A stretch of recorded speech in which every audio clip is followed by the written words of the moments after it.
This is Dabu 7. We have an incident here where we have 3 different countries experiencing massive blackouts all at the exact same time, and most of these areas not in the best favor of Trump in the United States. Communist Cuba here, seeing a lot of blackouts as of late, but this one is big. And it continues. And I've got 3. You can't really see them all on the screen because everything's blacked out. Panama being another one here, which obviously has been talked about a lot in regards to Trump wanting to take control of the whole thing and take it back from China because he feels it's going to slip into their hands. So Panama, it seems, being targeted here. On the last live show, I talked about how they were drawing up military maneuvers to take Panama back by force, if necessary. Okay? So Cuba, Panama, and now Venezuela. And we know that Venezuela has been at odds with the Trump administration since the last administration, where they tried to go down in there and make all kinds of moves. They sent mercenaries through Colombia up in there, and they tried to get Maduro out of there with Guaido. They tried to put him in there, but it didn't work. The people rejected it. And it seems all 3 of these places at the exact same time, all places that Trump would want to put pressure on, are all in the dark. So massive blackouts here, hitting these areas. No telling how long they'll last. I'll play a small video clip so you can see what's going on there. All in all, people driving around in the dark.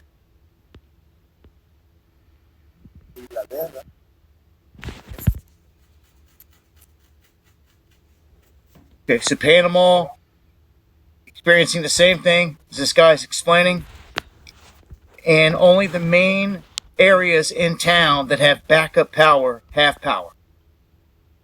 Again, look here, Venezuela. We have Cuba, Panama, Venezuela here, all in the dark.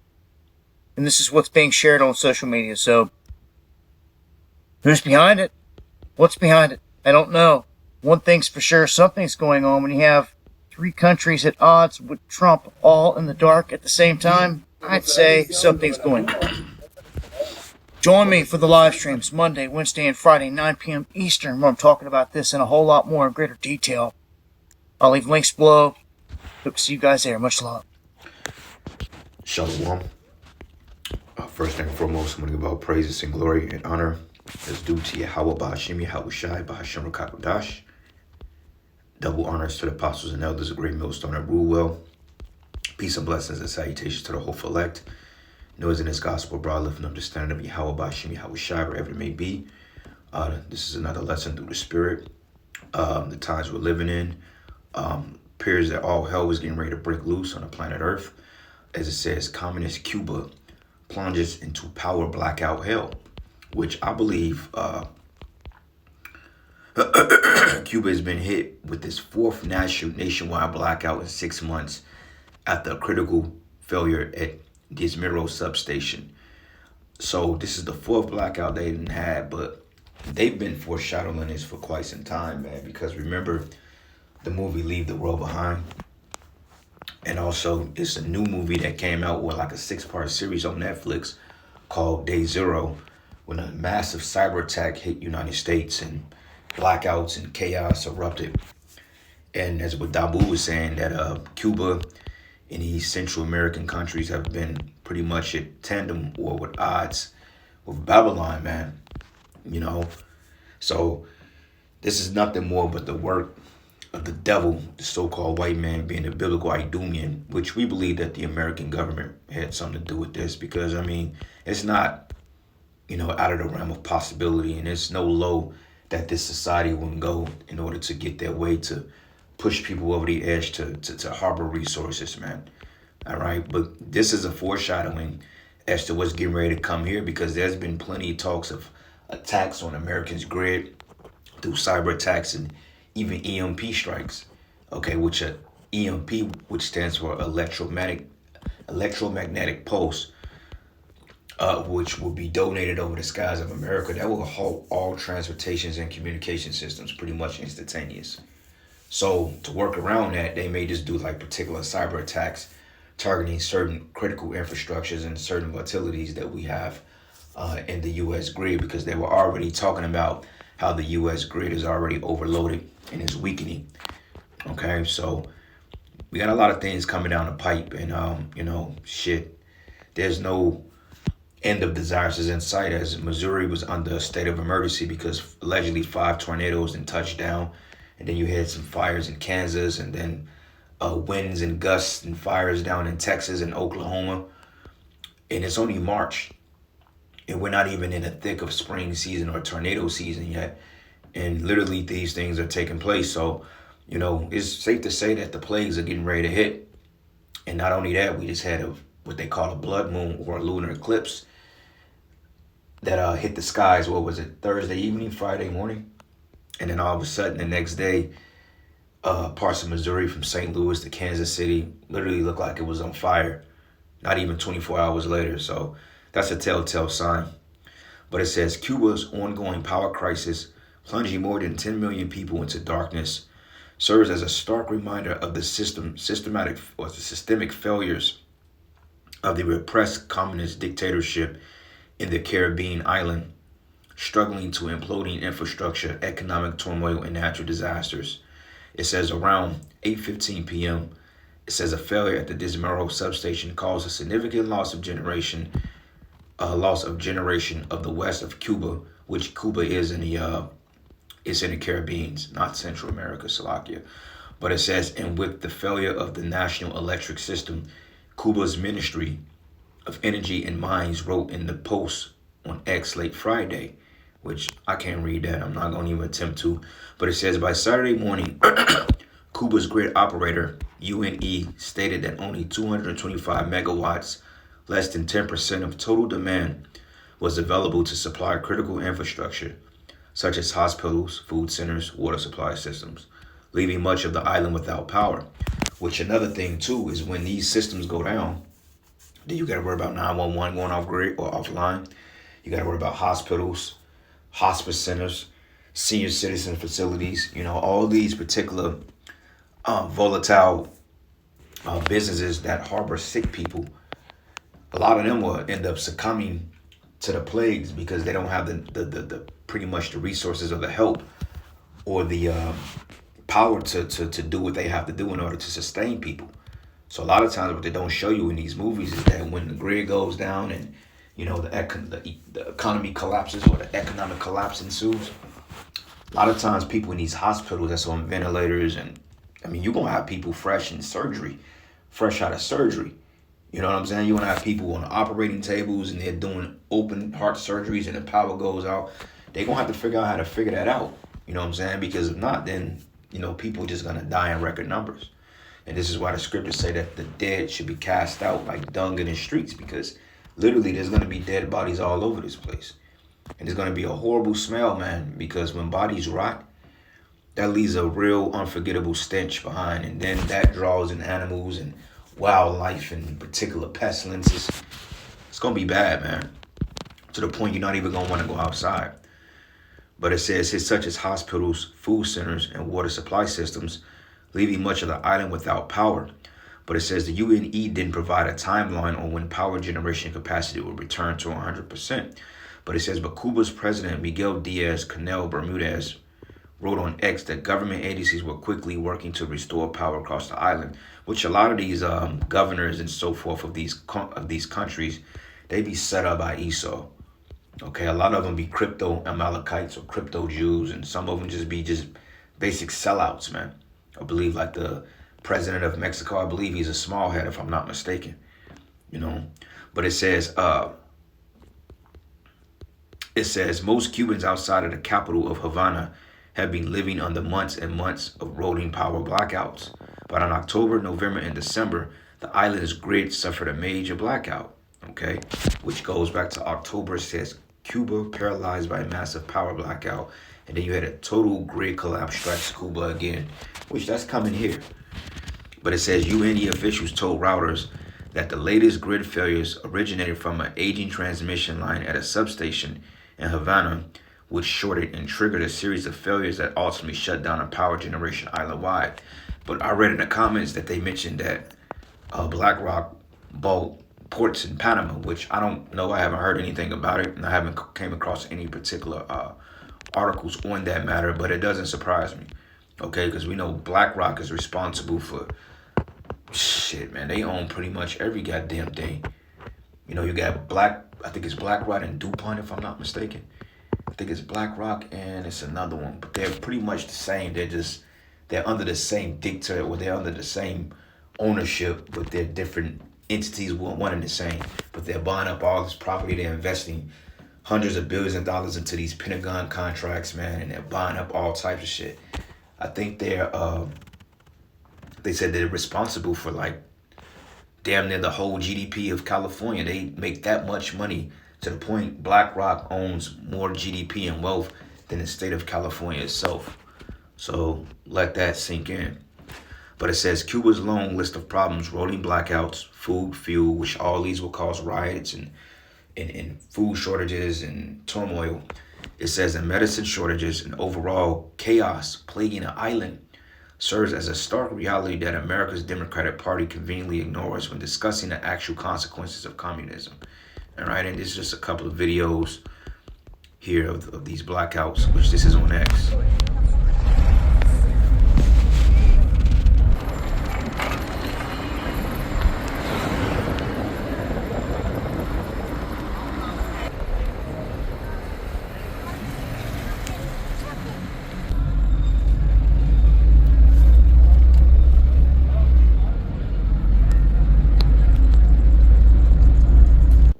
And that's completely terrifying because see what happens if months and months of that continue.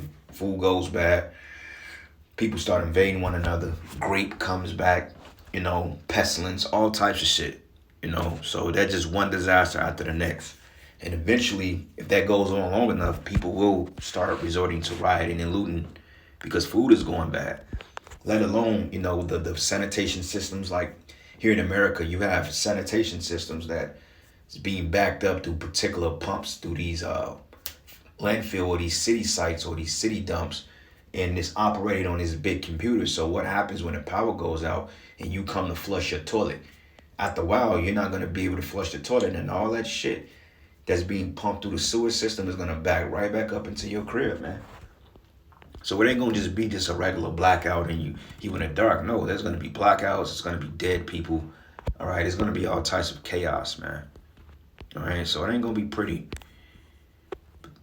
Beat this video here. Wow. It says Cuba is plunging into darkness. Total blackouts. Cubans forced to cook with charcoal as energy crisis deepen. And then on top of that, we're under energy crisis because I believe Trump put 25% tariffs on Canada, which is going to affect hundreds of millions of people in America, man, because energy is already high here. So, yeah, this shit getting ready to go down, man, all right? But anyway, this is the book of 2nd Andrews 7, and I'm going to start, not 2nd Andrews, Ezekiel 7, and I'm going to start at 1. And it says, moreover, the word of Yahweh came unto me, saying, Thou son of man, thus says the Lord Yahweh unto the land of Israel, because we know that the Cubans are Israelites, all right? You have Manasseh down there, you have Ephraim, you got Judah down there. Hell, you got tribes down there, you got Levi down there, but we know that the Cubans are the tribe of Manasseh. And it says here, and the end is come upon the four corners of the land.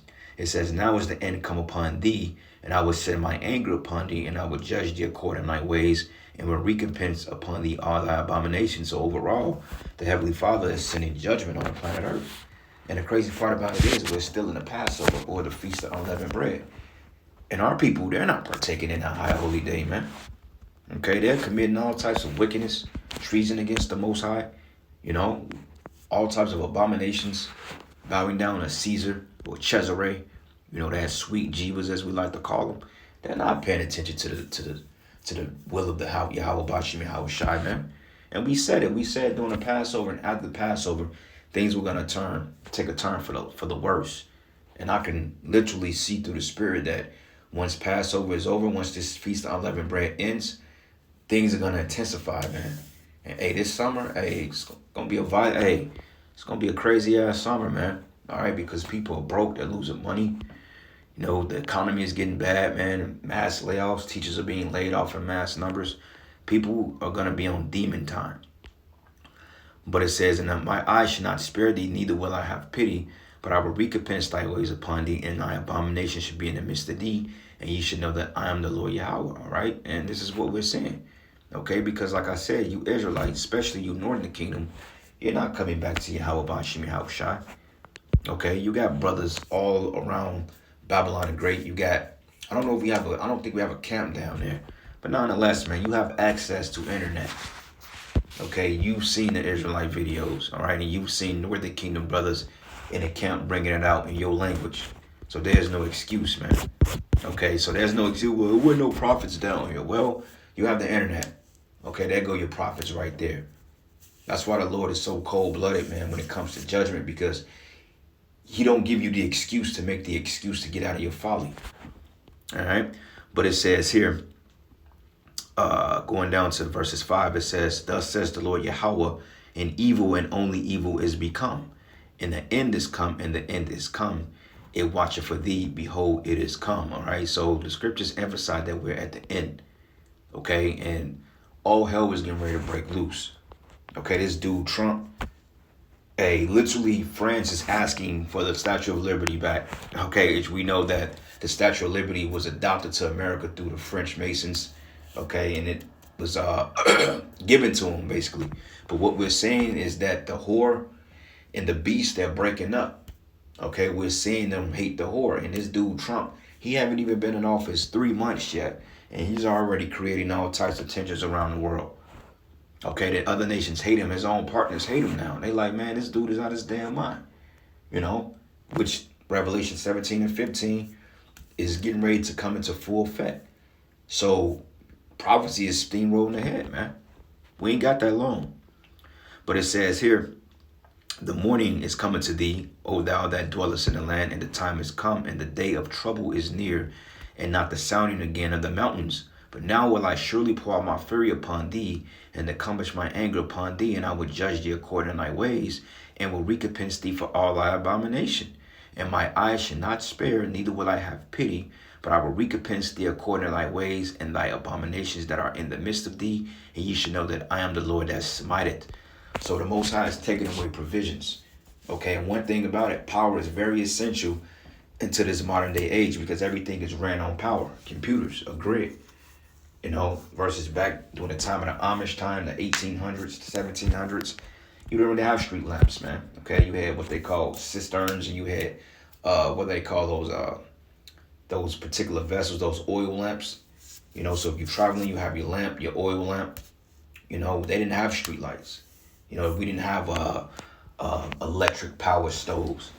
You know, if you had a stove, you had to go fetch some wood.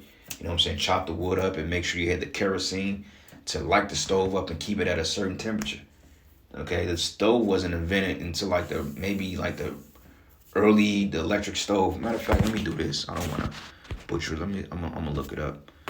When was the electric stove invented? What it says.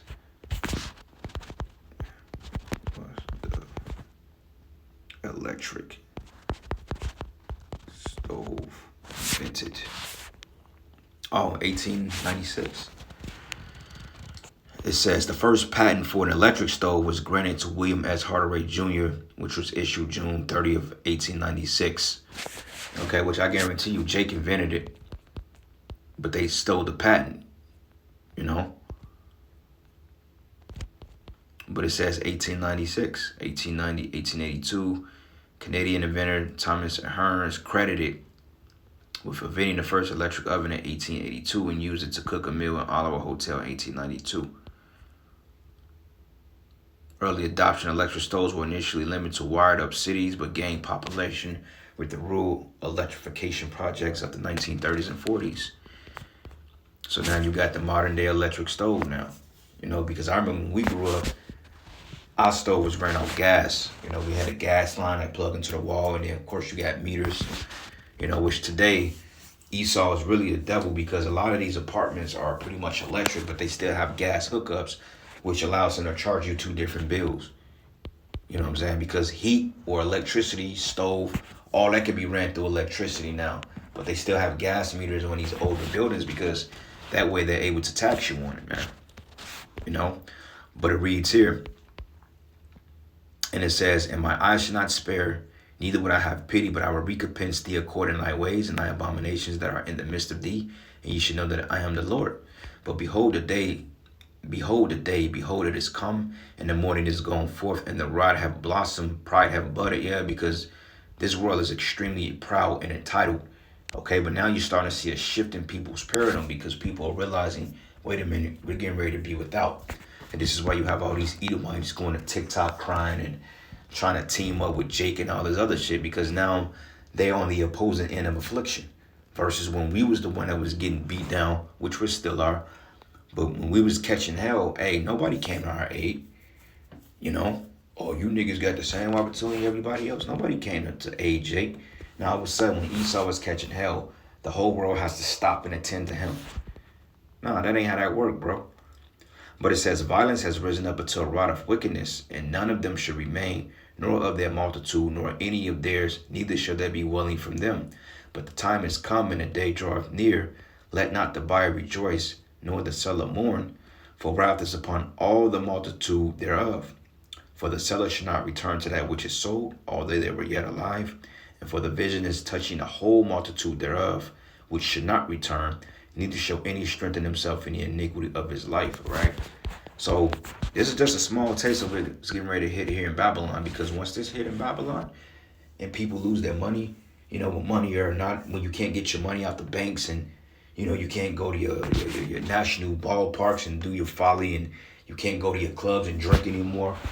And once the food is halted and the trucks are not coming into these cities, these people are going to lose it. Because I always say that the American people thrive themselves off three things: bread and circuses, which is two things: bread, which is food; circuses, which is entertainment; and also money. Okay, which the jobs, the livelihoods, the homes, the vehicles, all that is going to come to a abrupt halt. All right. This is the book of 2 Ezra 9, and I'm gonna start at verses. Let's start at verses 4. It says, "Then shalt thou well understand that the Most High spake of those things from the days that were before thee, even from the beginning. For like all that is made in the world have a beginning and an end, and the end is manifest. Even so, the times also of the highest have plain beginnings and wonders and powerful works and endings and effects and signs." And this is nothing more but a sign. Okay? And more signs, like we had a blood moon Friday morning, or according to Esau, Friday morning. Okay, which was pretty much Passover. Past the evening of Passover, okay, which the Passover came in Thursday evening, but Esau tells time from 12 a.m. to 12 a.m., which he considered another day.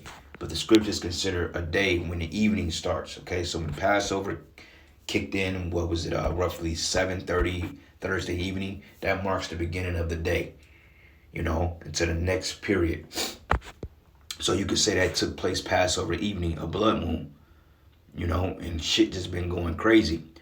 But it says, "Even so, the times also of the highest have plain beginnings and wonderful and powerful works, endings and effects and signs," the blood moon, "and everyone that should be saved and should be able to escape by his works and faith, whereby ye have believed, should be said or should be preserved from the said perils, and shall see my salvation in my land and within my borders.